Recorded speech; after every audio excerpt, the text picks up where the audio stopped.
what was the most important thing for you to get right?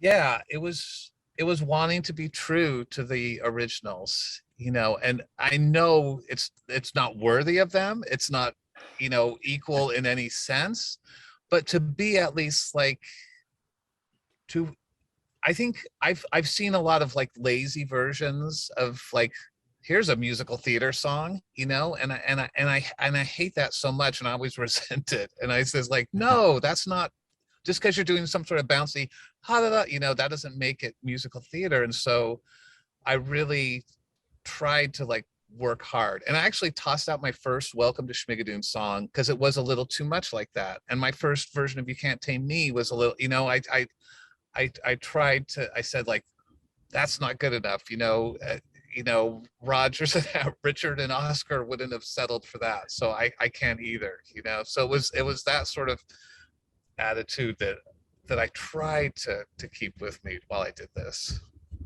I had a very similar instinct or sort of thought processes, which is sometimes I would do a thing.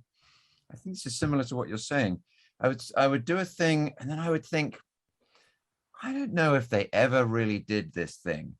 I think maybe this thing was sort of born in some sort of back alley in the 1980s or 1990s, and now it seems like it's a thing. It's a sort of it's just a part of the sort of popular imagination now, and that's why it's giving me these weird feels. And Can you give an example of what you're speaking about? Like what sort of a thing?